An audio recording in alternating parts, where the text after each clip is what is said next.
Hello বন্ধুরা, সীমাস ব্লগে তোমাদের সবাইকে অনেক স্বাগত। আশা করি তোমরা ভালো আছো, আমিও ভালো আছি। তো দেখতেই পাচ্ছ আমি রেডি হয়ে গেছি। কোথায় যাচ্ছি বলো তো? তো আমরা যাচ্ছি আসামের মানস ন্যাশনাল পার্কে। তো বন্ধুরা আমি ফার্স্ট টাইম যাচ্ছি এখানে।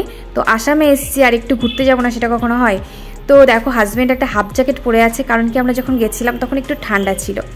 তো যাচ্ছি আমি আর আমার হাজব্যান্ড আর হাজব্যান্ডের এক বন্ধু তার ফ্যামিলিকে নিয়ে, তাদের গাড়িতে করেই আমরা যাচ্ছি মানস ন্যাশনাল পার্ক। তো দেখতেই পাচ্ছ মানস ন্যাশনাল পার্কের গেটের কাছে আমরা চলে এসেছি।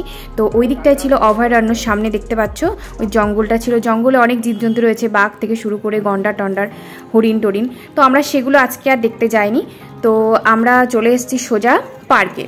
তো দিনটি ছিল পিকনিকের দিন, ঠিক আছে, 2023-এর লাস্ট দিন। সেই ভিডিওটা তোমাদের সাথে শেয়ার করছে, অনেক দিন ধরেই আমার ফোনে জমা ছিল।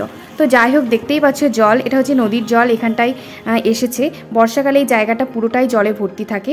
তো এটা হচ্ছে মেন রাস্তার থেকে অনেকটাই নিচের দিকে নেমে আসছে, আর ওইটা যে নদীটা, আর ওই দিকে একটা পাহাড় দেখা যাচ্ছে, ওটা হচ্ছে ভুটানের পাহাড়। তো প্রচুর গাড়ি ছিল, প্রচুর লোক ছিল, অনেক জায়গার থেকে লোকজনরা এসেছিল পিকনিক করতে। এই দেখো এই গাড়িটায় করে আমরা এসেছি, এটা হচ্ছে শ্যামলদাদের গাড়ি। তো শ্যামলদা হচ্ছে আমার হাজব্যান্ডের ফ্রেন্ড, আসামে এসে বন্ধুত্ব হয়েছে। তো ওদের সাথে এসেছিলাম, ওরা বলেছিল এখানে আসার জন্য। তো যাই হোক ভীষণ মজা করেছি, ওরাই বাড়িতে রান্না বান্না করে নিয়ে এসেছিলো। তো সবাই মিলে আমরা পিকনিকে ভীষণ এনজয় করেছি। দেখো এইখানে জেঠিমা রয়েছে, সবাই রয়েছে এখানে, দেখতে পাচ্ছ, আর পুচকুটাও রয়েছে এইখানে। সবাই মিলে স্যালাড কাটছে, ফ্রুট কাটছে, অনেক রকমের ফ্রুটস ছিল দেখতেই পাচ্ছ, আপেল, শসা, বেদানা, ঠিক আছে।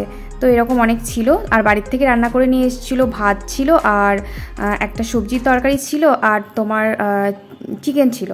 তো আমরা বেশ ভালোই মজা করলাম, ঘুরলাম টুরলাম, খাওয়া দাওয়া করলাম। তো তারপরে আমরা অনেক এনজয় করেছি, অনেক ফটো তুলেছি, ঠিক আছে, ভিডিও বানিয়েছি। তো আমার জায়গাটা ভীষণ পছন্দ হয়েছে, ভীষণ পছন্দ হয়েছে। তো আমি ফার্স্ট টাইম এই জায়গাটায় আসলাম। তো তারপর খাওয়া দাওয়ার পর আস্তে আস্তে দেখো বিকেল হয়ে আসছে। তো অনেক গাড়ি এসেছিলো, প্রচুর গাড়ি ছিল, অনেকে পিকনিক করতে এসেছিলো বিভিন্ন জায়গা থেকে। তো সবাই আস্তে আস্তে চলে যাচ্ছে, ফাঁকা হয়ে যাচ্ছে, এটা প্রচুর গাড়ি ছিল এখানে।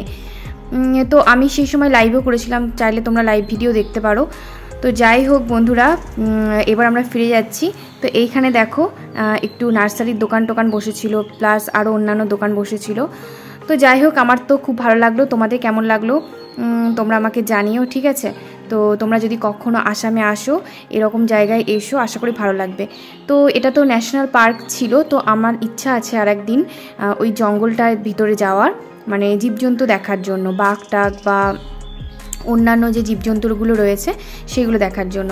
আমরা যখন আসি তখন মানে সাইড থেকে আমরা ময়ূর দেখতে পেয়েছিলাম। তো আমরা তো ভিতরে যাইনি, তো দেখি যদি কোনো দিন যেতে পারি তো তোমাদের সাথে অবশ্যই শেয়ার করব। ওই যে দেখতে পাচ্ছ সামনে কতটা জল জমে আছে।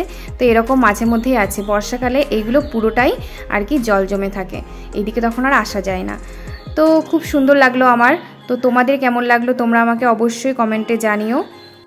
তো তোমরা এখনও যারা আমাকে ফলো করোনি, তো আমার চ্যানেলটিকে অবশ্যই ফলো করে রেখো, ঠিক আছে, এরকম নিত্য নতুন ভিডিও দেখার জন্য। তো সবাই ভালো থেকো, পাশে থেকো, ঠিক আছে, চলো টাটা।